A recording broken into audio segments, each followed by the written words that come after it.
Good afternoon. I hope you're all doing well today. Today I want to talk about communicating closeness, how couples develop and maintain intimacy in their relationships. I want to talk a little bit about the end of the last class, but the first thing I want to talk about is how to study for your exam. As you may have noticed, if you've cracked open the reader yet, as I hope you have, by the way, thanks for coming today. I know you have a lot of educational options, and I appreciate your sharing your Friday afternoon here with me. I really do. But I do want to tell you a little bit about the exam. The exams, I'm not writing your exam, which based on the evaluation students have written for me in the past is a really good thing for you. Professor Carney and Lisa, your TA, who's not here today, will be writing the exam questions. But let me give you some tips on how to study for a class like this. I assume you will have something on the order of 50 multiple choice questions, and I imagine that they will have probably 5 response options each, right? So the task that you have in thinking about the exam, I think, the biggest task is how do you scrunch down all of that information that we're trying to provide you so that you can feel competent and capable and really prepared as you go into the exam. These are just my suggestions, having taught a class like this now for this specific class for 6 years or so, and a lot of classes like this for 20 years. I would say, and Seema has already heard this because she came to my office hours today, I would say use the lectures as a good starting point. Because what we do is we try to, when we prepare a lecture, we say, okay, what's important? How can I use the structure of the book, the reader, as a starting point, and then elaborate on that and enrich that and sort of send out the best possible, most interesting message? Okay? So when we give a lecture, we are in effect saying, let me tell you what's most important. Okay? So start with the lectures. The lectures matter a lot, and we are really saying this is the filters that we use. When we either wrote that chapter or read that chapter in advance of preparing a lecture, we sort of had to make some decisions about what really matters. Okay? Now, if we attend to a study in class, there's a good chance that we think that's important, right? Because I spent time on the Kelly and Conley study, well, that's a classic study. When you study personality over 50 years, that kind of matters, right? So start with the chapter, focus on the material. Once you see that, go into the chapter, and focus on the ideas that embellish what you heard about in class, all right? Don't worry too much about an individual study that just gets brief mention, okay?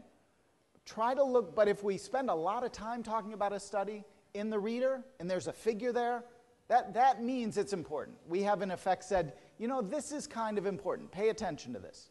And our goal when we write an exam is to test you on what we think is important, right? Not on the trivial things. We want you to be aware of the details, but focus on the big picture items, okay?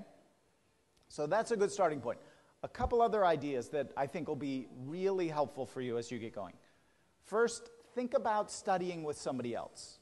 It's not just because this is a class on relationships, but because when you study with somebody else, and maybe it wouldn't be a crazy thing to say, let's divide up the chapters. You teach me this stuff. I've read it, but you teach me this stuff, and I'll teach you that stuff. Right? You get 2 or 3 of you together, and that makes the process more efficient, for one thing, but it also forces you to think about the material in different ways. Okay?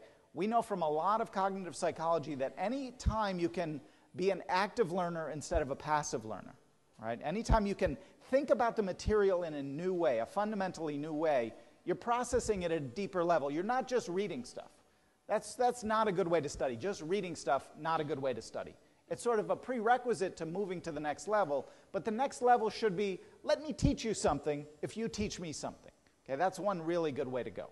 Another good way to go, separate from that, would be to say, how, if I were the professor, what questions would I ask? Right? How would I write a bunch of multiple choice questions based on the lecture I just heard? Okay? So now all of a sudden you're saying, oh, I'm not just thinking about it in the way that it's written, I'm thinking about it and I'm saying, what's sort of the interesting twist here?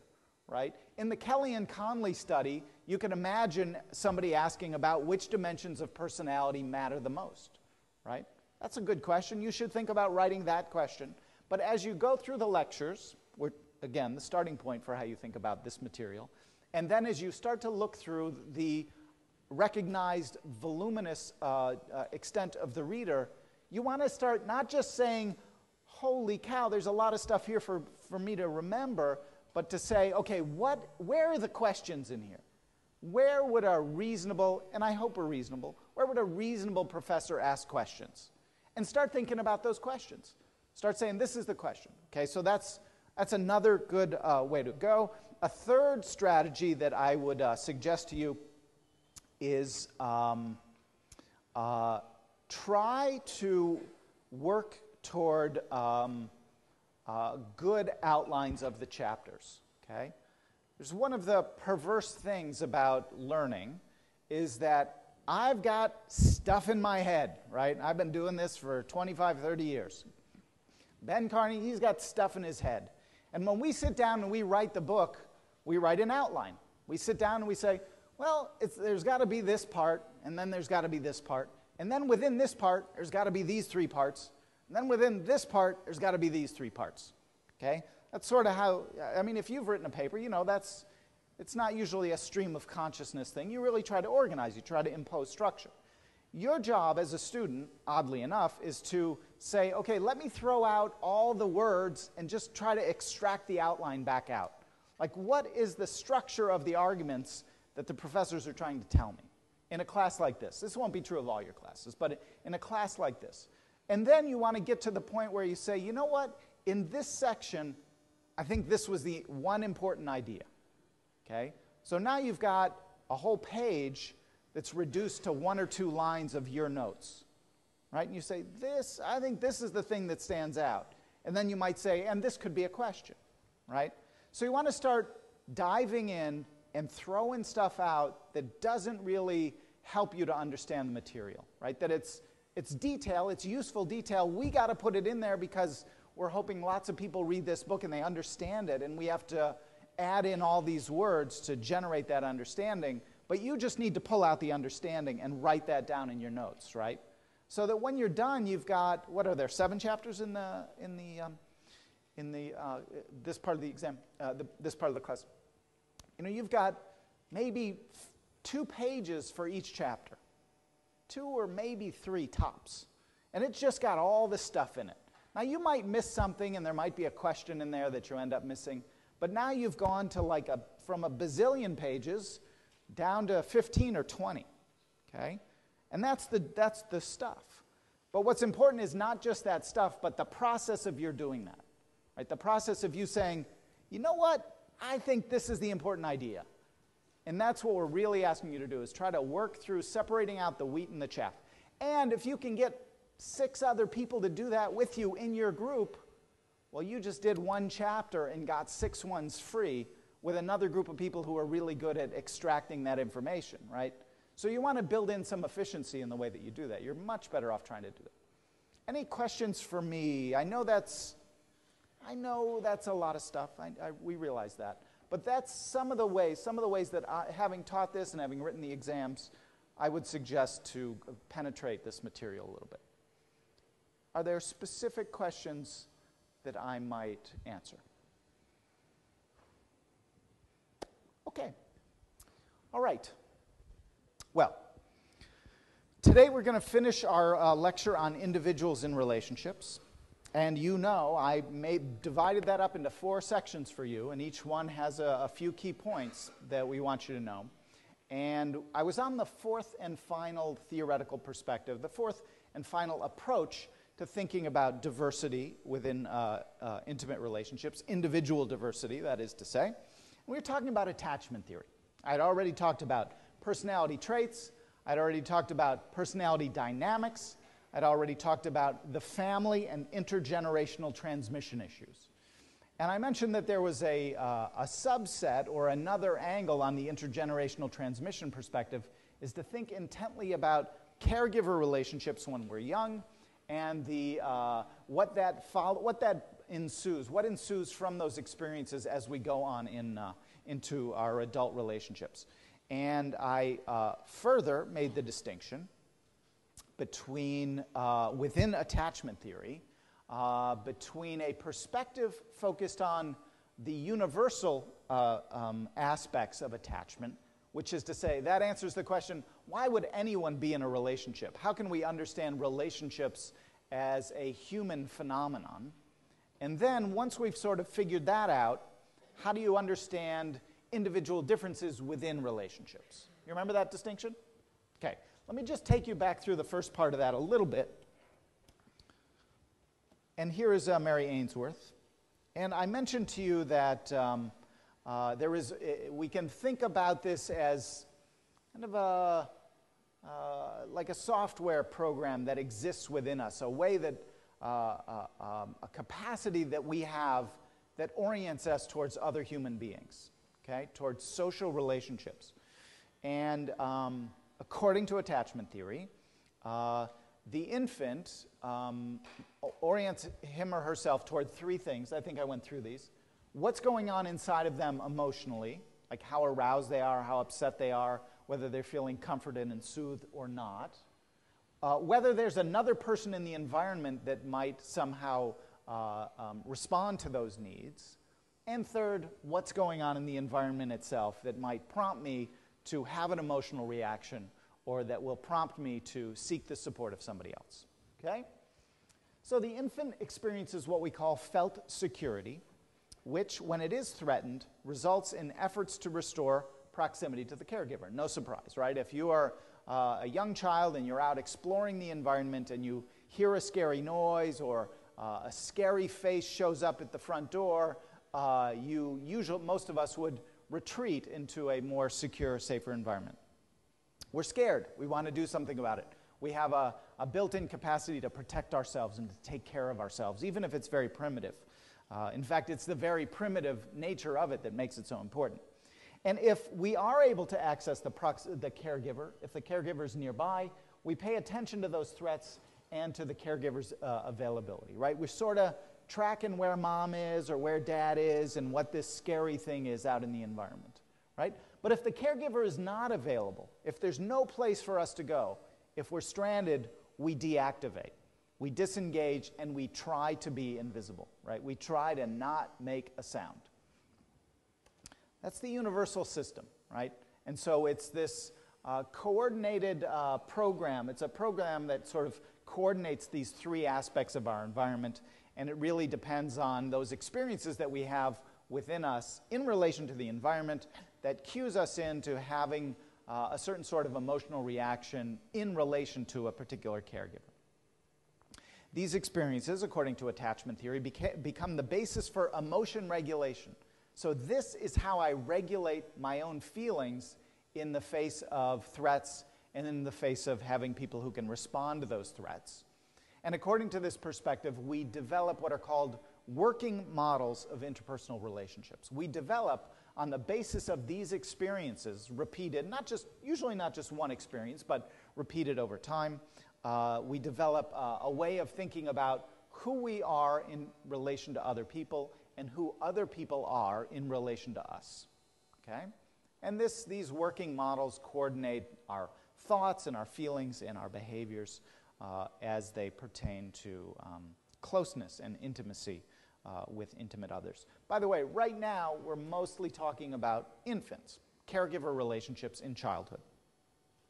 And the important idea is that caregivers vary in their degree of responsiveness, right? So now we've moved on to the individual differences part of the model, what I think I referred to in the last class as the idiographic approach. We usually call things that don't have a lot of variability associated with them, that are just the rule, as the nomothetic part. What's the rule? Like the word nomenclature. What's the rule that we use for classifying things into categories? Nomenclature. Now we're talking about idiosyncrasies, the individual, and we call this the idiographic approach. And so we usually think about the working models as being organized along two dimensions in relation to caregiver responsiveness. Okay? One of them is anxiety and self-doubt. Okay? Anxiety and self-doubt is one of the dimensions, and we can be high or low on this dimension. I'll talk about that in a sec. But inconsistent, unavailable caregiver is going to produce anxiety, sensitivity to rejection, low self-worth, and doubts about your own adequacy. Am I worthy? Right? Am I a worthy human being? That's the anxiety, self-doubt dimension. Am I worthy of the care of another person? Right? This is part of the working model, this sort of software program that forms and develops within us that orients us to our own feelings, to others, and to the environment. The other dimension, separate from that, believed to really be separate from that, is the availability of others. So now it's doubt about the other. The first dimension is doubts or uncertainties or not about me and who I am. The second one is my thoughts and feelings about the caregiver, right? What do they got for me, right? And am I going to engage with that person or avoid that person? So here I say, efforts to restore proximity with a punitive or rejecting caregiver. So now if I'm trying to retreat back to this, what I hope will be this safe haven from this scary environment that I've just sort of explored, and I get pushed away, or I get treated badly, that leads me to conclude as an infant that others are best avoided, and that's not a good place for me to go to get my needs met. Right? So this is the core experience that attachment theorists draw attention to. The quality of the caregiving relationship and the availability of a caregiver and the implications that has for who I am and how I feel about my own self-worth and how I feel about the care that I'm receiving and its availability. So, now let's take that into adulthood, okay? This guy named, a woman named Cindy Hazan and Phil Shaver, a very prominent social psychologist, now at UC Davis. They said, oh, this Bowlby guy, he's really got it going on when it comes to thinking about attachment in childhood. This is pretty interesting. Is it possible that we could take that same perspective and think about the working models that are formed in childhood and the continuity of those working models and those two dimensions that I just outlined and say, does that matter in adulthood? Does that help us to organize and understand and make sense of the individuals who are in relationships, which, after all, is what we're trying to accomplish in this part of the course? And they said, well, there's certain similarities between relationships between two adults and relationships between an infant and a caregiver. In good relationships, after all, we are taking care of one another in adulthood, right? Good relationships, and I'll try to get to this later in the lecture today, good relationships are those in which we're reaching out and taking care of somebody else in the hopes that that will come back to us, right? Good relationships involve two people looking out for each other. So, we feel safe when an attachment figure is nearby. Like most of us in a good relationship feel better when our partner is nearby, right? We like having close bodily contact lots of times, right?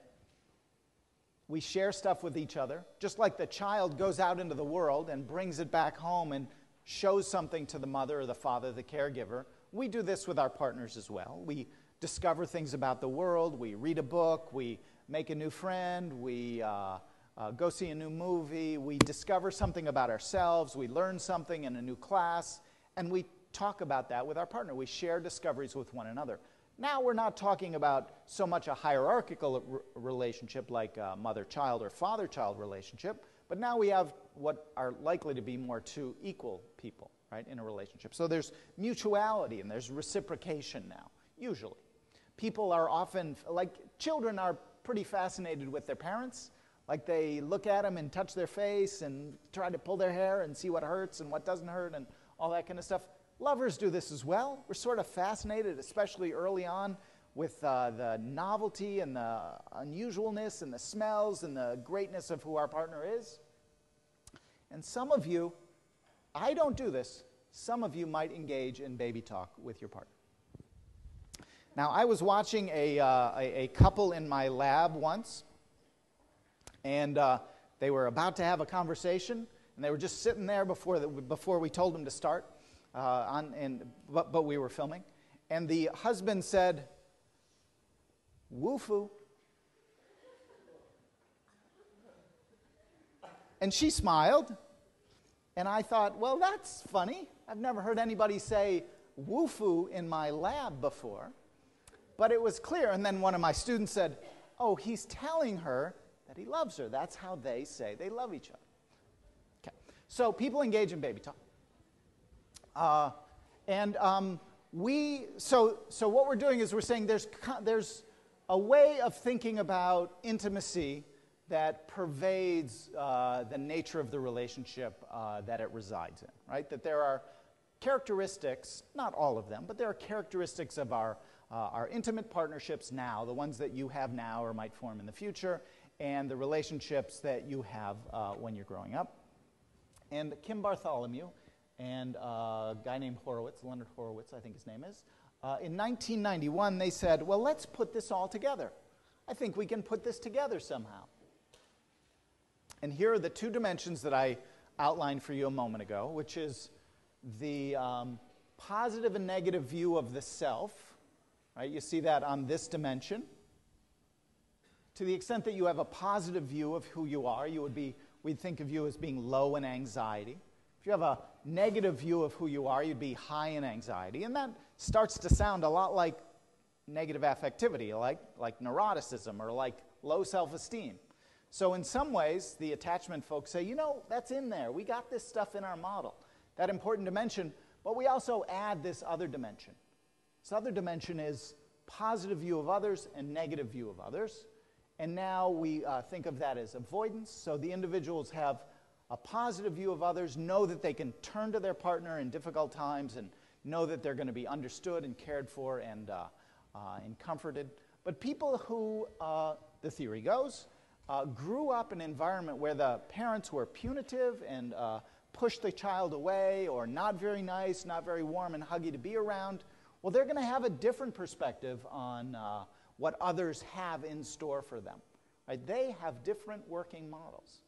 So this is the idiographic part, right? It's the individual difference part of of our working models, and it's organized along these two dimensions.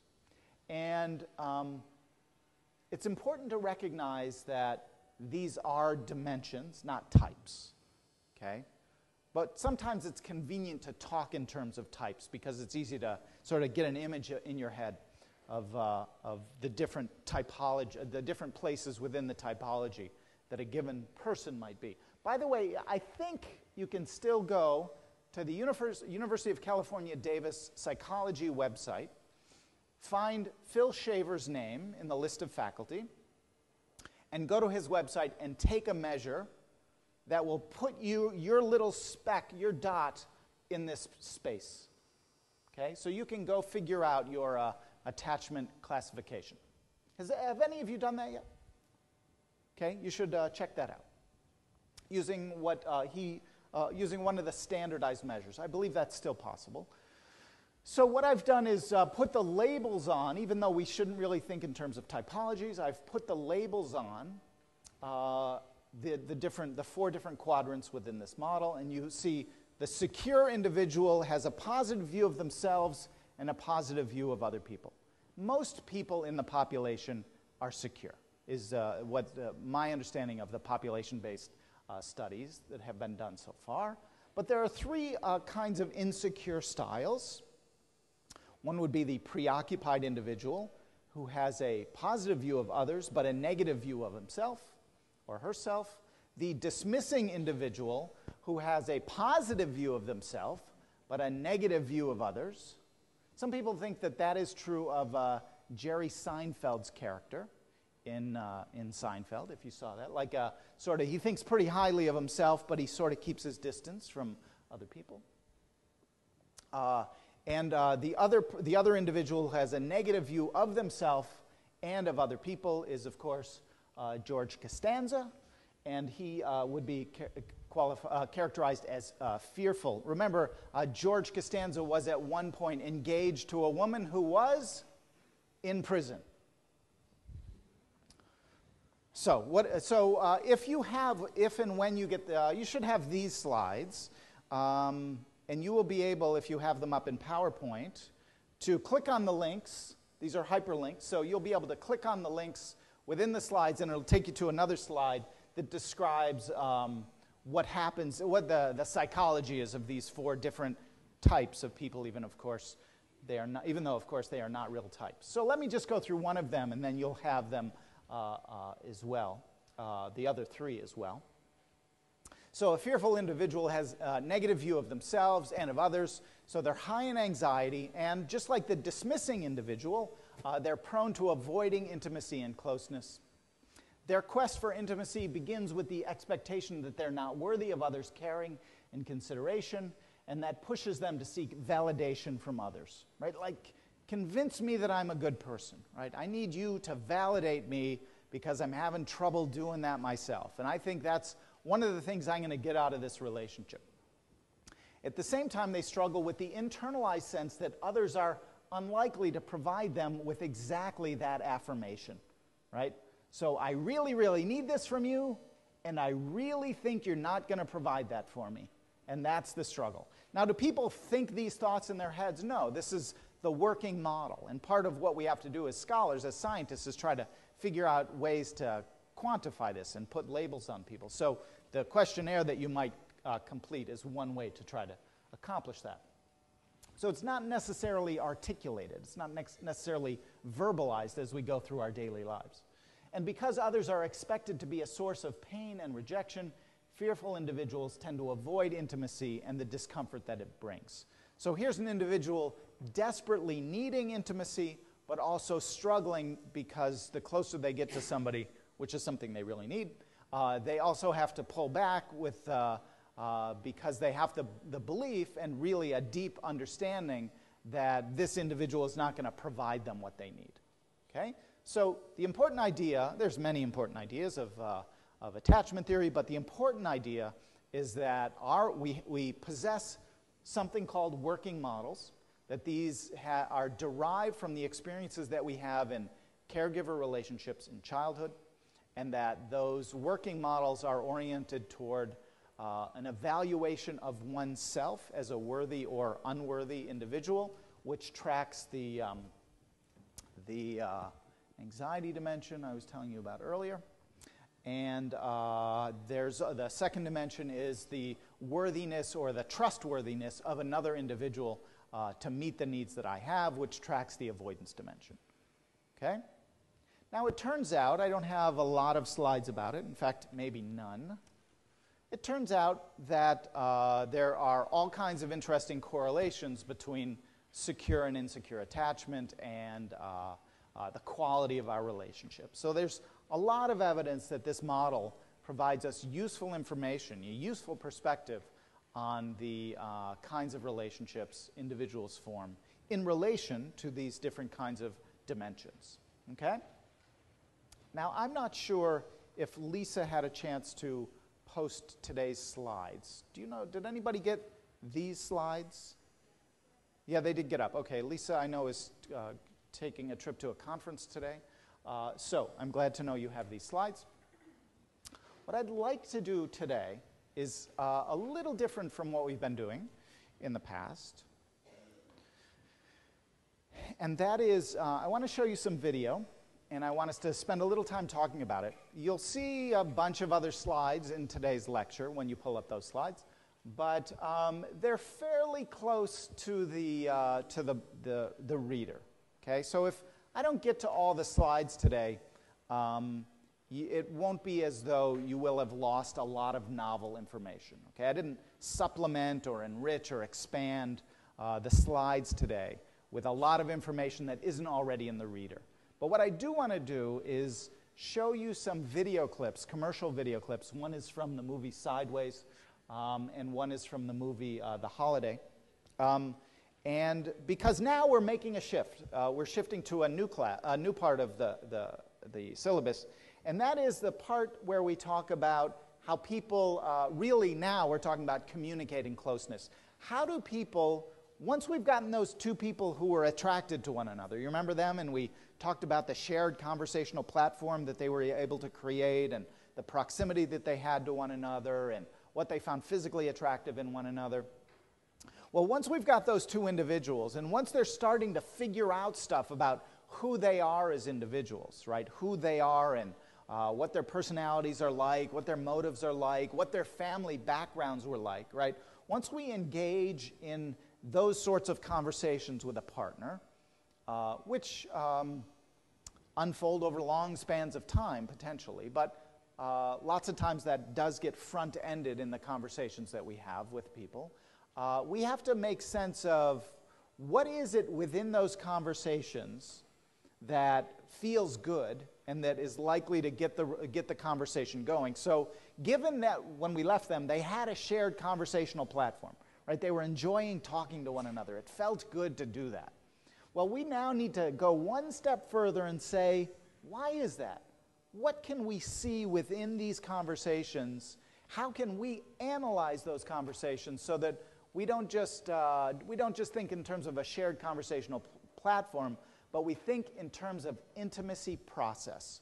What is the process? What has to happen when I talk to somebody and they say, wow, that felt good. I felt connected with that person, right? What has to happen? I'm going to use these two clips to illustrate what does have to happen and what doesn't have to happen. And then from there, we're going to say, okay, so you're in this relationship, you sort of have this conversational platform worked out, and as you'll see, we'll all sort of figure out this, we'll talk about the intimacy process that we see developing within these video clips. Then, as time permits, I'll go through the different ways that people maintain their relationship. Okay, then we're sort of in a maintenance mode. Now, I've been married almost 21 years. Has anyone been married even 5 years in this room? 4 years? 3 years? 2 years? Or in a long-term, real, like, serious committed partnership? Same thing. Yeah. So, how long have you been with your partner? Yeah. How many? 7 years. Now, is it as fresh and wonderful every morning as it was when you first started meeting your beloved partner? Tell me how it's changed.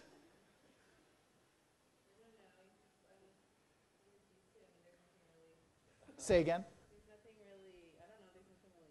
There's nothing really new. You know your partner well. I'm guessing you love your partner with deep down in the bottom of your heart. 7 years, I mean, come on, that's a commitment. You made a commitment. But the fact of the matter is, you get used to your partner. You get used to your partner. So choose well, right? Did I tell you, one of my friends says, choose well, work like hell. That's the rule for a good relationship. You know, your partner wakes up and they've got bad breath, you know. That's just, you know, that you look at their pillowcase and it's like a Civil War bandage or something. You know, it's just your partner. They're just another person. They're your special person, but you get used to them, right? And so we have to figure out ways. We as relationship scientists know that a lot of what's really great about your lives right now is you're circulating amongst a lot of other 20, 22-year-olds who want to just be in great relationships and have the spark and the passion, the excitement. Well, 7 years later, 21 years later, it's a slightly different picture, okay? So we have to think not just about how people get together and how that happens, but how people stay together and maybe why they don't stay together, right? So that's the maintenance issue. And I hate that word. Like, if any of you come up with a better word than maintenance, let me know. I hate that word because it's like you're working on your car, right? It's like, how's the maintenance going? You know, you changed the oil lately? I hate that word, but there's no better word. It sort of captures the idea well. There's probably a better word, but I don't know it. And unfortunately, this is the word that people use. They talk about maintaining the relationship. And so we'll talk about the slides outline 5 different ways of maintaining the relationship. But for now, I want to take us one step back to when you were just meeting your beloved partner 7 years ago. By the way, where did you meet your partner? Through a good friend. Okay, that's a perfect setup for Sideways. How many of you have seen the movie Sideways? Okay, it's R-rated. There's some language in here. So, in fact, I think I've got a good section with the language. And there is a section where Paul Giamatti, this guy, this is his buddy, Thomas, Paul, something. Hang on, I'll tell you. Thomas Hayden Church is his buddy, and he's getting married, and they decide to drive up the coast and stop in at all these vineyards. They meet up with, just by chance, they meet up with Virginia Madsen, who I think is a waitress, and what's that other woman's name? Sandra Oh. And so the clip that I'm going to show you is them at these two guys with these two women at Virginia Madsen's house, okay? A little house out in the country. Paul Giamatti is a struggling writer, and he's working on this novel. And the clip that I'm going to show you is when Thomas Hayden Church is with, what did I say her name was? Virginia O? Can't be her name. Sandra O. I always get her mixed up with Sandra Singlo, and I just can't remember either of them as a result. So these two are really hitting it off. And so Paul Giamatti and Virginia Madsen are talking on the back porch. And what I want you to pay attention to is, are they connecting? Like, are they getting on with one another? And if not, which is the case, what goes wrong? Where is the shared conversational platform not getting created? Okay? And Thomas Hayden Church, he should just have 2 names. I mean, Thomas Church I could remember. They're off having sex in the living room. Okay. So, how's it going so far?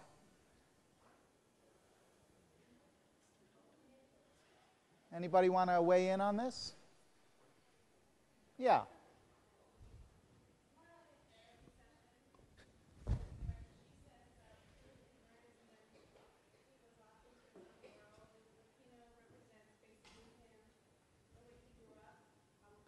Right.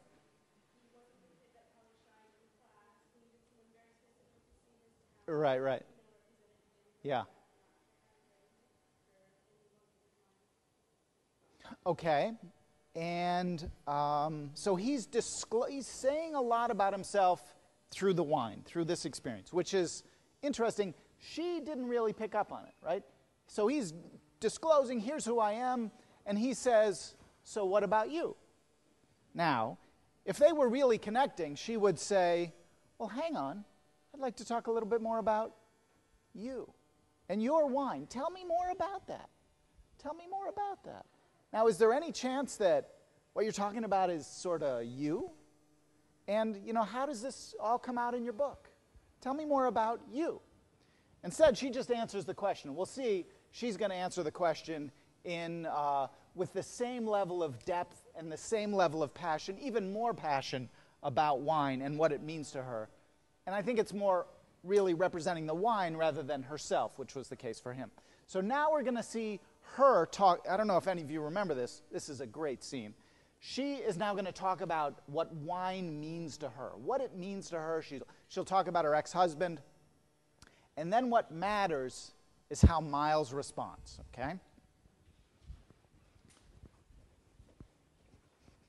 By the way, you probably also noticed the moment where she started saying, they were talking about his book, and she said, oh, I've got a paper due, right? Like, I don't really care about your book. Let's talk about me and my paper, right? Then she eventually says, that was sort of a rift in their conversation, but she then later says, well, when can I read your book? And he says, I just so happen to have a copy in my trunk. Okay, 2 men named Miles. 2 hugs at the end, 2 totally different interpersonal conversations. Now, psychologists care about this. And in the time I have remaining today, I want to take you through this. And this is all a prelude to the maintenance of relationships, right? All the other slides and this other chapter are all organized pretty tightly around 5 different kinds of maintenance. Shared activities, social support, sex, forgiveness, and there's one other one I can't remember. We're not going to talk so much about those. Those are really well laid out. I think they're pretty clear. But what I want to talk about is the intimacy process model, because this is a framework for thinking about how our relationships grow deeper or fail to grow deeper, and it also, conveniently enough, seems to work pretty well at helping us to understand how relationships are maintained. The other maintenance issue is capitalization, by the way, building up positive experiences in our relationship. So according to this model, which may well be the most important thing, it's probably the most important thing I have told you in my 5 lectures, and I dare say it's one of the more important things you're going to learn all quarter, is that when we think about the conversations that we have with our intimate partners or intimate partners-to-be, according to this model, the person who is disclosing information, the person who's revealing something about themselves over here, is thinking about a reaction that he or she might receive. And you can think about the first video or the second video and see how that goes. And the idea is that our relationships deepen and grow to the extent that, I need some lights here. That's not going to work. There, let's do this. To the extent that A feels understood, validated, and cared for. Okay? The key experience that happens when we've created a shared platform with another person, as we're getting to know them, find out about their interests and their occupation and their tasks and their goals and their fears and their aspirations. The primary thing that we, as individuals who have disclosed something, so Kate Winslet just disclosed a lot about herself in reaction to Jack Black, in effect, having disclosed a lot about himself, right? The question is, to what extent does either of them, let's start with her, to what extent does she feel understood, validated, and cared for, right? Those are the if we think about the attachment perspective as sort of what are the criteria we use, what are the criteria that exist within us for evaluating things? We have these 2 dimensions, the worthiness of the self and the worthiness of the other, the anxiety and the avoidance dimensions.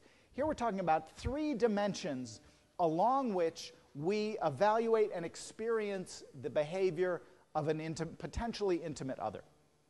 To what extent does this person get me, right? Do you understand what I'm talking about? Miles and, in the first video clip, Virginia Madsen, they understood one another. They were talking a lot about wine, right? Did they feel validated?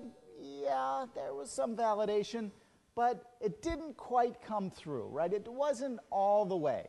He could not respond to her disclosure about wine in a way that let her know that this is a guy who's going to understand her feelings and know what to do with them, right? So and the idea is, it's not just that our conversations lead us and our disclosures lead us to feel understood, but more than being understood, it's being validated, because you can understand somebody without validating who they are, right? You can understand someone who you really don't like, but it doesn't mean you value them. Or you have to go one step further and say, who you are, I like that. It's good. It's a good thing, right? And more than that, what we're doing when we're disclosing is we're conveying the extent to which, when we're responding to a disclosure, we're conveying the extent to which that individual is going to feel cared for in the future, right? So Virginia Madsen, we assume, when they took a shot of her sitting on the back porch and then going to get water, this isn't happening for her, right? This is not happening for her. And she did not feel cared for by Miles.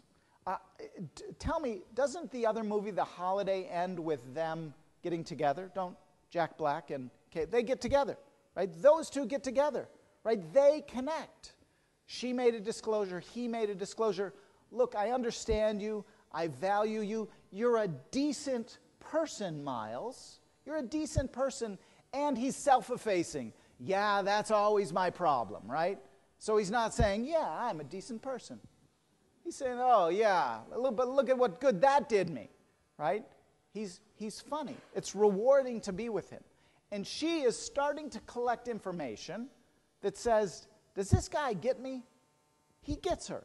Well, crap, you need this vodka more than I need it, right? That's what he says. And then he says, is this the guy who did this? And he did this, so this is what happened, right? And she says, yeah, you understand, you get it, you got it, you figured it out. And you can tell by the way that he's looking at her that he values her. He understands her experience. It matters to him. And she is starting to wonder, is this guy care for me? Not in the sense that, oh, I care for you, but is this person going to really do what it takes to help me understand that if this is the relationship that I'm going to be investing in the future, that my needs are going to be well met? Good relationships, relationships that move from that stage where we're sort of strangers. And now we're not thinking about one-night stands or really, really short-term dating strategies, which are fine. They're a little bit different from this. But we're talking about people who are sort of looking for longer-term connections, longer-term commitments. And it's no surprise that these people are in their, late 20s, early 30s maybe. So that's how relationships move from that conversational platform. And what has to happen, what the experience has to be, one person has to say something. They have to talk about themselves. Relationships, in order to grow, somebody has to reveal something. They can't reveal too much too quickly, right? You don't want to do that. The TMI problem, right? If someone's revealing too much information right out of the gate, you say, wow, this person's really insecure. This person is just unloading on me. And if this person is unloading on me now and I barely know them, well, assuming they're sober, well, what are the chances of me feeling understood, validated, and cared for in this relationship, right? So disclosures get the ball rolling, okay? And both of the clips that I showed you started with disclosures. Okay, so one person discloses things, and it's something about what they want, what they need, what matters to them, what they're afraid of. And then B hears that and says, oh, let me respond. I have a take on that, right? And Miles' take, we don't really know what it is. We know his behavioral response is really clumsy and unskilled, leading her to not feel very good. Virginia Madsen does not feel connected to him. And we have to wonder, what's going on in all this, right? What is the anxiety that he's experiencing? Some of that's going to be individual differences, like we just talked about, right? Maybe it's his attachment history. But for her, she's going to say, well, if I'm going to read into his behavior that he's got some baggage here, then I'm not going to pursue a relationship with a guy where I'm not going to feel understood, validated, and cared for. Okay? So the intimacy process model is very, very powerful because it connects who we are as individuals when we're just getting to know somebody. And it links up these disclosures that we make, statements that we make, and the responses of another interested person to those disclosures. And if this happens repeatedly in a relationship, it grows. And if this doesn't happen, if people when we're in relationships, when we're really thinking about forming a relationship, this is what's on our radar screen. This is what we're tracking. Feeling understood, feeling validated, feeling cared for. I don't know if you have heard of this parable, but it's my favorite parable. And it's the difference between heaven and hell. Any of you heard this? What's the real difference between heaven and hell?